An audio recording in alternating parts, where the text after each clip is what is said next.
अस्सलाम वालेकुम दोस्तों, मैं हूं शाहिद हुसैन। सिंध से बड़ी खबरें जो आपकी नज़र में रखनी है,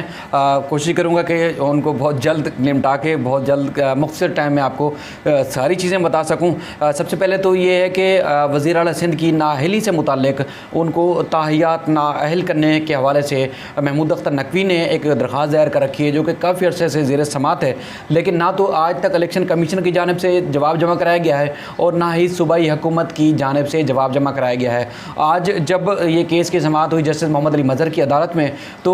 महमूद अख्तर नकवी साहब जैसे रोस्टम पे आए और उन्होंने कहा कि सर मुझे इजाज़त दें, मैं विटनेस बॉक्स में आके अपना बयान कलमबंद कराना चाहता हूँ। तो जज साहब ने कहा क्यों, आप क्यों आना चाहते हैं? उन्होंने कहा कि देखिए मैं बार बार जो है वो यहाँ हर समाअत पे आता हूँ, यही अदालत से इस्तदा करता हूँ कि वज़ीर आला सिंध जो है वो गैर कानूनी तौर पर ओहदे पर तैनात हैं, उनकी तकर्री गैर कानूनी है, वो बिल्कुल नाअहल हो चुके हैं, वो नाअहल है और उनको जो है ओहदे पर नहीं होना चाहिए। तो अदालत ने कहा कि अगर आपकी दरख्वास्त जो है वो कानून के मुताबिक है तो फिर आप अपना केस चलाएं। हम पहले तो इनको बोल बोल के थक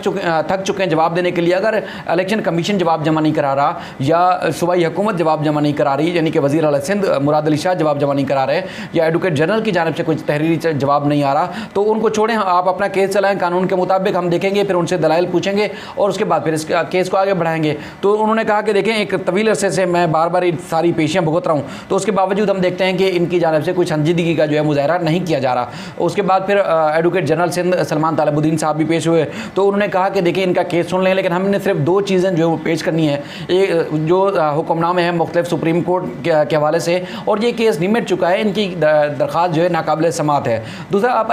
जो जैसे मोहम्मद अली मज़हर साहब हैं, उन्होंने इलेक्शन कमीशन के जो नुमाइंदे थे उनसे पूछा कि ये केस कौन चलाएगा, कौन इस हवाले से बात करेगा जब ये केस हमने प्रॉपर सुनना है। तो उन्होंने कहा कि अब्दुल्ला हंजरा साहब ने इस केस की पैरवी करते हैं, आज वो इस्लामाबाद में मसरूफ़ है, तो लिहाजा वो पेश नहीं हो सकते, इसलिए हमें मोहलत दी जाए। तो उसके बाद फिर उन्होंने कहा कि जो महमूद अख्तर नकवी साहब है, उन्होंने कहा कि क्या आपने महमूद अख्तर नकवी साहब से जस्टिस मोहम्मद अली मज़हर साहब ने कहा कि क्या आपने सुप्रीम कोर्ट में या इलेक्शन कमीशन में मुराद अली शाह के खिलाफ दरख्वास्त दी थी? तो उन्होंने कहा मैंने दरख्वास्त दी थी, और लेकिन ये मुराद अली शाह को जो है इससे पहले 5 साल के लिए नाअहल करार दिया गया था। दोहरी शहरियत रखने के हवाले से सुप्रीम कोर्ट ने इनको नाअहल करार दिया था, लेकिन उसके बाद इन्होंने गलत जो है हलफनामा भर के जमा करा के उसके बाद दोबारा ज़िमनी इंतखाब लड़ा। अब डिस्ट्रिक्ट इलेक्शन कमीशन है जाम शोर के, उनकी जानिब से भी ताहाल कोई जवाब नहीं आया। तो उस पर फिर जैसे मोहम्मद अली मज़हर साहब ने दोबारा उनसे पूछा कि क्या वज़ीर आला के खिलाफ आर्टिकल 6 की जो है आपने दरख्वास्त दायर की है? तो उसमें दरख्वास्त गुजार ने कहा कि मैंने दरख्वास्त दी थी, लेकिन इलेक्शन कमीशन ने ताहाल उस पर कोई कार्रवाई नहीं की। तो दरख्वास्त गुजार का यही कहना है कि 2 मई 2013 को सुप्रीम कोर्ट ने मुराद अली शाह को जो है नाअहल करार दिया था, और उसके बावजूद या नाअहली के बावजूद 2014 में मुराद अली शाह ने जो है वो ज़िमनी इलेक्शन लड़ा और वो जीते, और उसके बाद फिर अब तक वो नाअहली के बावजूद जो है वो वज़ीर आला सिंध हैं, लिहाजा उनको झूठ बोलने पर, गलत हलफनामा जमा कराने पर ताहियात नाअहल करार दिया जाए। अब अदालत ने इंद समाअत पर जो है वो इलेक्शन कमीशन से और सूबाई हुकूमत से इसकी तफसीलात मांगी है, क्योंकि लग ये रहा है कि अदालत के बार बार हुक्मनामे के बावजूद तहरीरी तौर पर जवाब जो है जमा नहीं कराया जा रहा। और उसके बाद फिर अदालत ने कहा कि जो कानून के मुताबिक बनेगा हम दलाइल सुनने के बाद ही उस पर फैसला करेंगे, क्योंकि महमूद अख्तर नकवी एक सोशल वर्कर है और वो अज खुद जो है मुख्तलिफ इशूज़ के ऊपर जो आमी मफाद के केसेस होते हैं उन पर दरख्वास्तें दायर करते हैं। अगर कोई सियासी जमात होती या कोई प्री प्लान मामला होता तो फिर हर बार जो है मीडिया की ये खबर जीनत बनती, जिस तरह फैसल वावडा या दीगर लोगों की बनती है इलेक्शन कमीशन ऑफ पाकिस्तान में या इस्लामाबाद हाई कोर्ट में, या फिर अगर देखते हैं सुप्रीम कोर्ट में, तो वहाँ पर जो है काफ़ी हाईलाइट होते हैं इशू। लेकिन ये चूँकि मामला पीपल्स पार्टी का है और सिंध हाई कोर्ट में ज़ेर समाअत है और उसके बाद मीडिया का ज़्यादा फोकस नहीं है, तो इसलिए मुराद अली शाह की नाअहली के हवाले से या उनके कागजात नामजदगी या झूठा हलफनामे के हवाले से या सुप्रीम कोर्ट ने जो नाअहल करार दिया था उस पर अब तक जो है कोई बात नहीं कर रहा। इसके अलावा एक और चीज़ है नकीबुल्ला कत्ल केस, उसमें आज बड़ी पेशरफ्त हुई है। आज जो मज़ीद गवाह पेश हुए थे उन्होंने 3 लोगों के जो मोबाइल फ़ोन हैं उनकी निशानदेही की है, और उन्होंने इस बात की तस्दीक की है कि जो नकीबुल्ला कत्ल केस में जो अहम मुल्ज़िम है रौ अनवार, इसके अलावा शुएब शूटर और अमानुल्लाह मरवत, ये SHO हैं, इनके जो ज़ेर इस्तेमाल फ़ोन थे उन्होंने उनकी निशानदेही की है। और उन्होंने कहा कि अमानुल्लाह मरवत, शुएब शूटर और रौ अनवार जो है इन्हीं नंबरों से जो है उनसे रब्ता करते थे और मुख्तलिफ अवकात पर इन्हीं नंबरों से इन तीनों मुल्ज़मान से जो है वो बात हुई है। अदालत ने ये तमाम जो पहली दफ़ा एक बड़ी पेशरफ्त सामने आई है, इन गवाहों के बयानात को रिकॉर्ड का हिस्सा बनाया है। और इसमें जो 2 पुलिस एहलकार थे, जिसमें फ़ैसल और राना, उन्होंने जो है वो अदालत से दरख्वास्त से ज़मानत दायर की थी।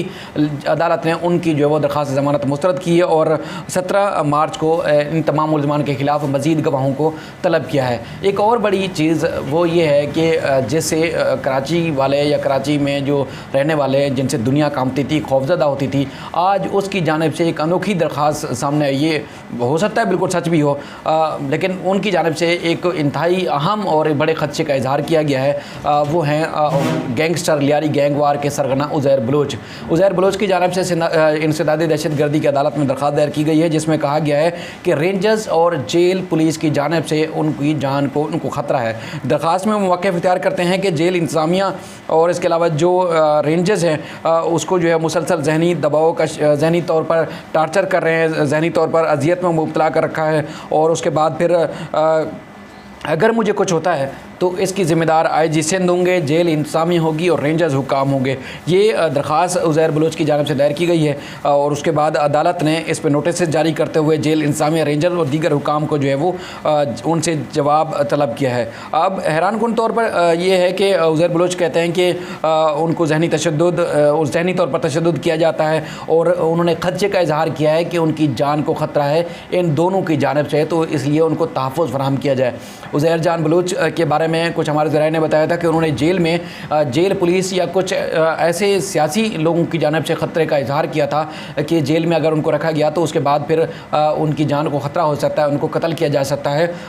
इसके बाद फिर ये महकमा दाखिला सिंध की जानिब से मीठा राम हॉस्टल, जो कि रेंजर्स के ज़ेर इस्तेमाल है या रेंजर्स की सिक्योरिटी पर है या रेंजर्स का वहाँ एक विंग भी बना हुआ है, तो उज़ैर बलोच को वहाँ पर सिक्योरिटी वजूहात की बुनियाद पर वहाँ मुंतकिल किया गया था। लेकिन आज उज़ैर बलोच की जानिब से एक नई दरख्वास्त आई है जिसमें उन्होंने रेंजर्स और पुलिस से अपनी जान को ख़तरे का इजहार किया और कहा है कि उनको मुसलसल टार्चर किया जा रहा है, जिस पर अदालत ने नोटिस जारी किए हैं और 20 मार्च को इन तमाम फ़रीक़ैन से जो है वो जवाब तलब किया है। और भी बेशुमार चीज़ें हैं। काफ़ी दोस्त नाराज़ होते हैं लंबी तवील वीडियो के ऊपर कि तवील वीडियो बनाते हो और उसके बाद फिर उनके पास देखने का टाइम नहीं होता। कुछ और ख़बरें थी जो मैं चाहता था डिस्कस करूँ, लेकिन फ़िल वक्त इतना ही। अपना ख्याल रखिएगा। पाकिस्तान ज़िंदाबाद।